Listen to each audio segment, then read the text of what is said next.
Hey, what's going on, everybody? It's Guns for Hire. Welcome to the first and hopefully first of many basic strategy videos for Battlefield 4. This video will introduce you to some basic strategies on obliteration for the map Siege of Shanghai. These tips are from the US side and require a squad of 2 to 3 people working together without the assistance, more or less, of air support. The same tactics or strategies can be applied from the Chinese side, obviously just changing routes and direction you're heading. First thing you need to be aware of are the bomb locations. There are 3 on the ground, 1 located in the middle, and there are 2 on the top level of the collapsible tower. At the start of the match, one of the members of your squad needs to jump in the MRAP, or the mine-resistant ambush-protected vehicle, and rush straight to the center in front of the collapsible building. The second member of your squad should use the parachute deployment and head straight for the collapsible building on the front side. Try to free fall as much as possible, deploying your chute right near the actual ground. When you hit the ground, head for the elevators and wait at the top floor. If you have a third member in your squad, have them deploy on the MRAP or on the parachute and wait on the ground level in between the 3 targets.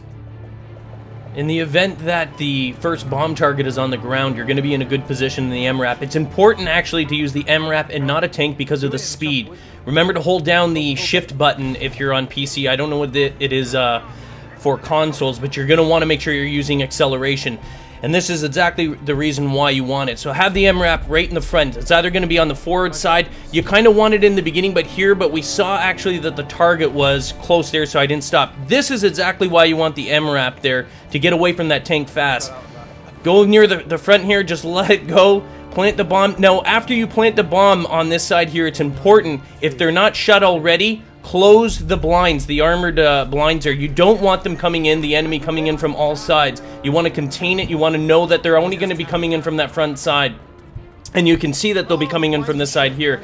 And just keep in mind, when you plant the bomb, if it goes off, it has quite the explosion. So if you're close in there, you're going to end up getting killed just like that. In the event that a bomb target spawns on the ground level and you do not have an MRAP, or there's heavy resistance on the ground level in front of the collapsible tower, what you're going to want to do is grab that bomb, head in the tower to make the jump at the top. Jumping from the top of the tower allows you to avoid a lot of ground resistance, such as tanks or any other ground troops heading your way from their spawn point. When jumping from the tower, keep your eyes open for any ground resistance and change your course appropriately. If you're heading for the first target at the top there are 2 optimal pathways. The first being in front of the target, closest to the bridge, and the other one actually in between the top and the middle target. As previously mentioned, you want to make sure that when you're deploying, you free fall as much as possible, as it's harder for the enemy to target you, and you'll be able to get on the ground, allowing your team to spawn on you if they actually are able to redeploy. If the 2 main pathways are blocked because of ground resistance, you can land on top of the building. Be aware of helis and any potential troops that are already up there waiting for you. If you're going for the middle target, try to land in between the top and the middle targets. It's the fastest route down. You'll be able to deploy, get on the ground fast, and your squad may be able to redeploy on you if they're actually killed in action.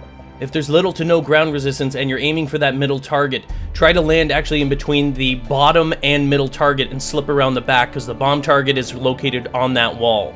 If you're going for the target closest to the enemy spawn point at the bottom, you can actually jump off the tower and head towards that target there in between the middle and the final target, or along the outside near the coast, but you put yourself at great risk from ground troops shooting at you or any helis. An alternate and sometimes safer method is to actually jump in between the first and middle target, make your way through the building. It provides you with additional cover from tanks and any other ground troops, and additional time for your squad members to redeploy on you.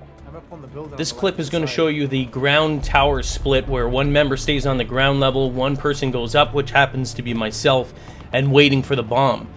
The time we actually get up there, the bomb spawns on the ground, which is not a problem. I mean, you know, you can have another member staying down here, but you need to give them support. So the bomb ends up being down there. You want to give that ground person support. Remember, free fall as much as possible. Deploy near the bottom. Even there, I should have deployed actually closer to the bottom. You want to give them support as quickly as possible. Follow that person in. Don't go right on them, though, because the enemy sees that person. If they don't have you lit up, if they don't have you marked, their eyes are going to be on there, giving you an advantage, just like that guy right there. We didn't actually kill him. Put it off. Keep pushing yourself. Come on, grab the bomb. It's not the most perfect example. Do not wait. Make your way. Keep going on there because your squad mate, once he redeploys, just like that, he's going to redeploy on you. Do not waste time. And once you get up to the top there, you're going to want to jump. You do not want to waste too much time staying up here. Know which target you're going to be going for. We're going for the middle one here. This is a bad area. Right here, don't go through here. If you're going to do that, obviously you shoot through there. But try and go up to the top level because right here, I had to deploy early or I would have hit that, that lip there. I'm putting myself at great risk, and this is what I wanted to show you. This is a bad idea. I'm going in between the middle and far target, or the bottom target there, which is a bad idea. Luckily for me, there wasn't a lot of ground resistance. Make sure you're heading close to that side here, because this is exactly where the bomb is, and get it planted. Once you've got it planted, same as before, you want to sort of stay safe. You want at least one person that's not directly in harm's way, like even around the corner here. You want to make sure that your squad mates can spawn on you in case you die. And again, these bombs, when they go off, if you're anywhere close to it, who cares? I mean, you're going to redeploy quite soon. These things go off, you're going to end up dead. Nice. Oh yeah, objective destroyed.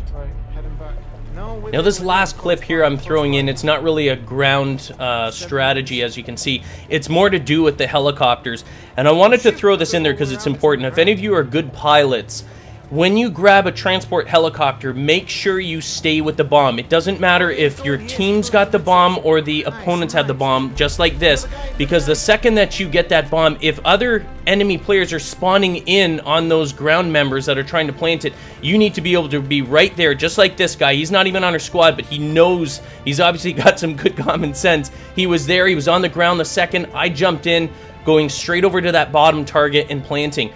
So remember, if you're a good pilot and you're taking the transport on obliteration, stay with that bomb. Doesn't matter if your team has it, doesn't matter if the actual enemy has it, you want to stay with them because you want to be able to lift your team out quickly if you're in a defense situation, and obviously for offense it's great, and then your team can actually spawn on you. Well, anyway, that's it. I hope you guys enjoyed it. Remember, these basic strategies, they're just general strategies meant to help you if you're new to it or you don't have time to do it yourself, but they apply regardless as to what platform. Doesn't matter if it's PC, Xbox, or PlayStation. It'll help you with your game. If you're an expert, obviously you don't need to watch this, but it's always fun. Cheers.